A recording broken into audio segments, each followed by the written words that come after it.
Fala pessoal do canal Boa Semente, a paz do Senhor Jesus, estamos de volta aqui para mais uma lição da revista dos jovens, lição de número 9, as armas do combate, tá bom? Antes de começar, gostaria de agradecer vocês que estão nos acompanhando, tá? Já estamos na lição 9, o povo tá vindo aí junto com a gente, tá comentando, deixando feedback, é muito importante, né?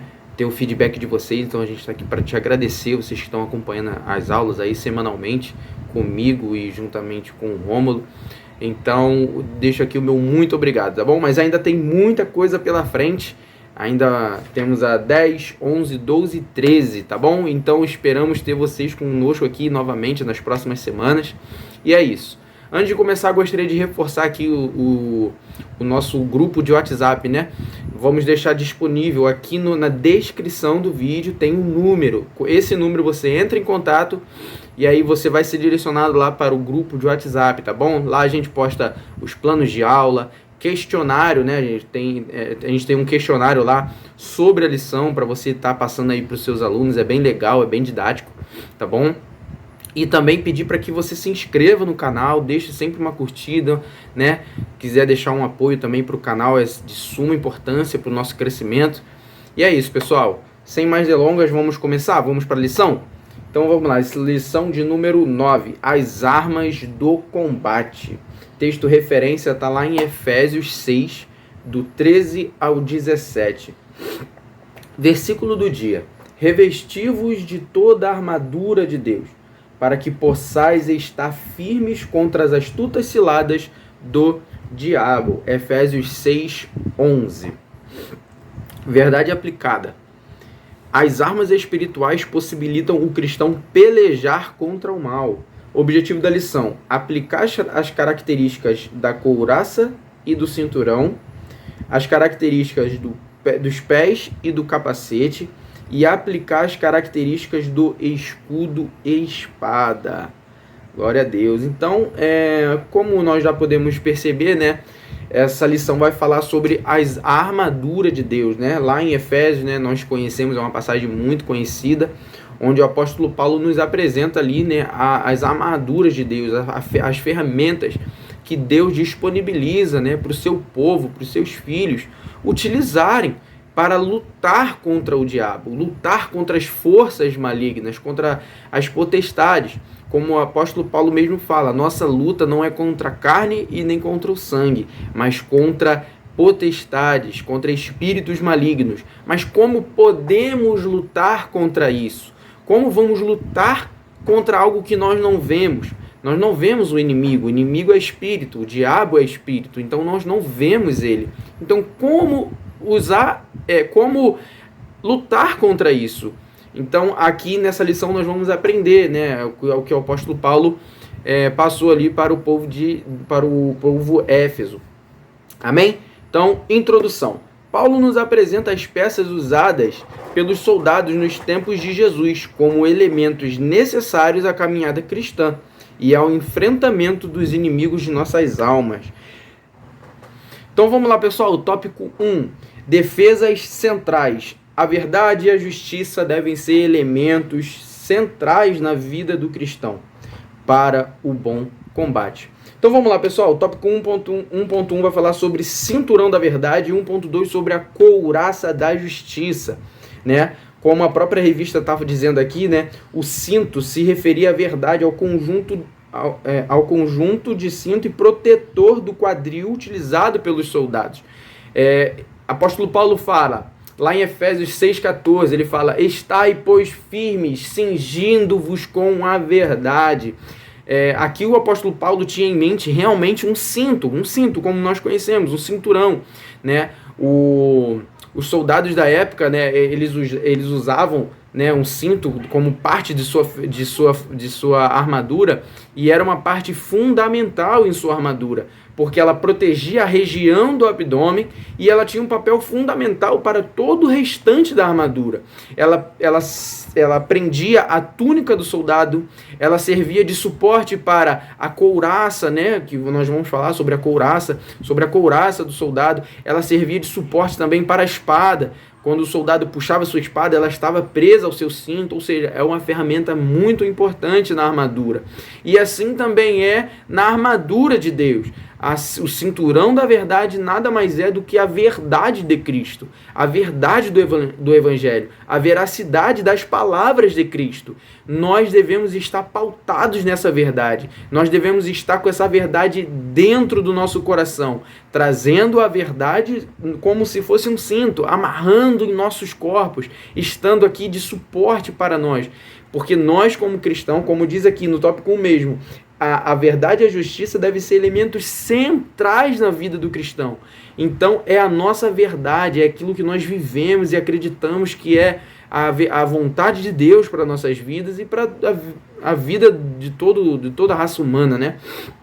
E 1.2 vai falar sobre a couraça da justiça, né? A couraça do grego era tórax, era a parte da armadura dividida em duas. Isso aqui é a própria revista, tá bom?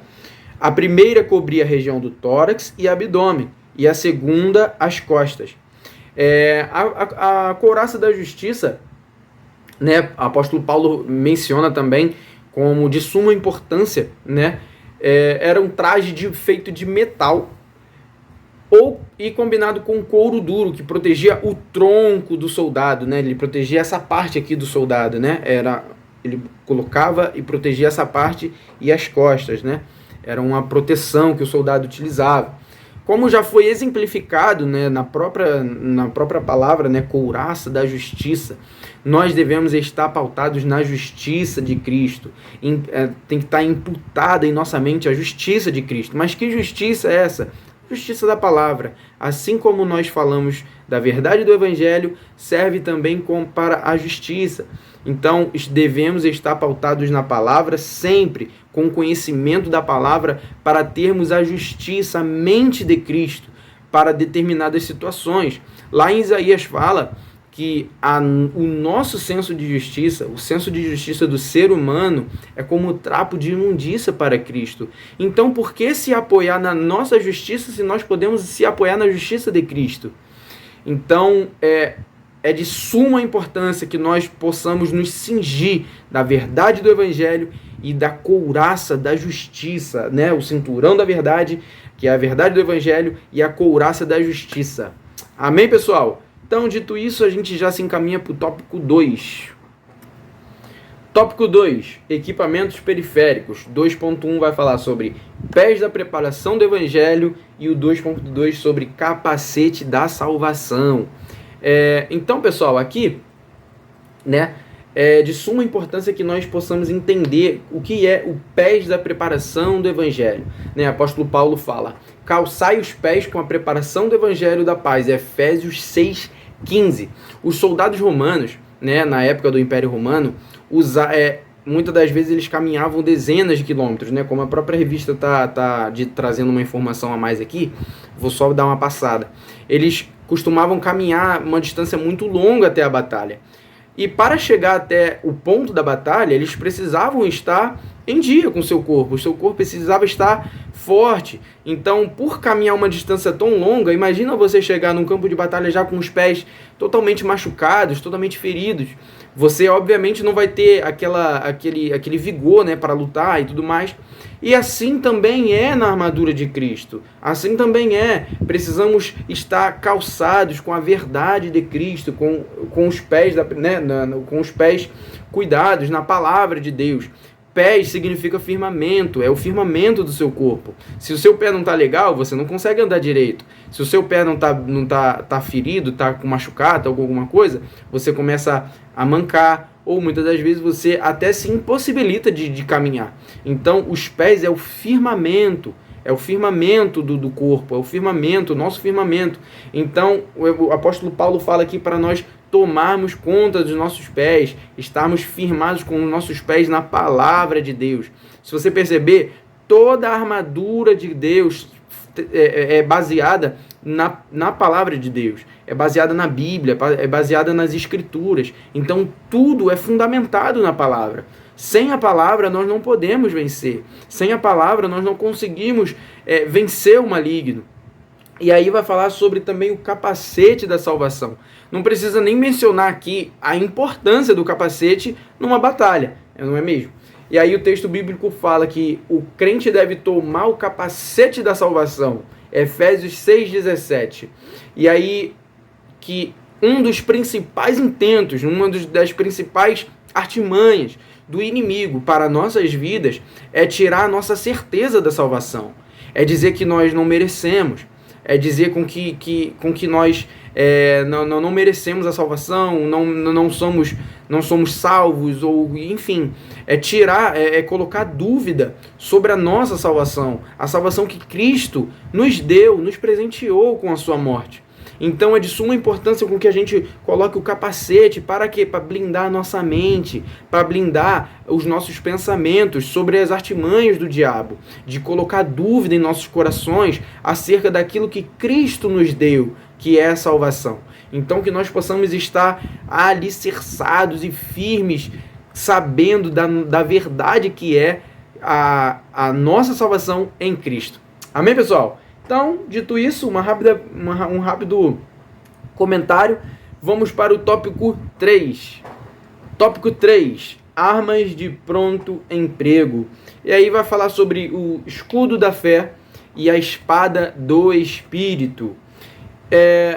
Algo que é muito interessante, pessoal, no escudo é que Paulo está sempre se referindo, né, quando ele fala sobre a armadura de Deus, ele está usando como base, né, fazendo uma analogia, né, usando como base a armadura do Império Romano. E o escudo dos soldados romanos naquela época era de um formato oval, né, ou retangular, que era mais ou menos de 1,5 metro, que dava para proteger todo o corpo do soldado. Então, quando ele segurava o escudo na sua mão e se protegia praticamente o seu corpo inteiro. E algo que é muito interessante é que eles umedeciam o escudo. O escudo era umedecido, ele era úmido, porque quando o inimigo atirava a flecha, né, em chamas, a flecha batia no escudo, ela apagava, ela não continuava pegando fogo. Então, assim também é o escudo da fé na batalha espiritual, no mundo espiritual. Então, o apóstolo Paulo usa essa analogia para trazer para a nossa vida espiritual com que nós devemos nos proteger usando a nossa fé. É o nosso escudo, a nossa fé é pautada sempre em Cristo. Termos fé no Senhor, temos fé em Deus, que Ele nos protege, que Ele nos guarda. E quando o inimigo tentar atirar flechas, dardos inflamados do inferno, nós estamos protegidos com o escudo e aquilo não vai nos atingir. Amém? E aí vai falar sobre a espada do Espírito. Falamos sobre equipamento de defesa e agora a espada, né? O equipamento de ataque. A espada do Espírito. O crente também deve estar empunhando a espada do Espírito. Naquele tempo, a espada era a arma mais eficaz de um soldado de infantaria. Nenhum soldado ia para o campo de batalha sem portar uma espada. Ou seja, eles sempre tinham que estar com a sua espada em mãos, porque não bastava só se defender, eles precisavam atacar também. E assim também é no mundo espiritual. Nós nos defendemos usando o capacete, usando a couraça, usando o escudo, usando o cinto, mas também nós atacamos o inimigo. Nós atacamos o inimigo usando o que? A espada do Espírito. O tipo de espada usada por Paulo em sua analogia era uma arma curta e letal, usada para se defender quanto para atacar. O propósito claramente de apóstolo Paulo é explicar que a espada do Espírito é a palavra de Deus. Nós só podemos atacar o nosso inimigo, o inimigo de nossas almas, com a verdade de Cristo, a palavra de Deus. Amém, pessoal? Então, dito isso, a gente já se encaminha para a conclusão, para o fechamento dessa aula, tá? Conclusão. Estar revestido com toda a armadura de Deus é essencial para lutar com o nosso arqui-inimigo e as hostes espirituais da maldade. Pessoal, finalizamos mais uma aula. Agradeço vocês que ficaram aqui até o final. Espero ter ajudado vocês aí um pouquinho, trazendo um pouquinho mais de conhecimento. deixar aqui o Instagram, né, do canal Boa Semente. Se você puder, siga lá, né, deixa sempre um feedback, siga, indique para amigos, professores de escola dominical, pessoas que gostam de ouvir uma boa palavra, né, palavra de Deus. O pastor Júlio César sempre está trazendo vídeos excelentes aqui, experiências magníficas que ele viveu recentemente, né? Ele passou por uma experiência muito boa aí na África, então uma obra missionária muito linda. Então é sempre bom, né, você tá aí indicando, compartilhando os vídeos e deixando seu feedback. É de suma importância para nós, tá bom, pessoal? Então é isso. Valeu, pessoal. Valeu e até a próxima semana. Fui!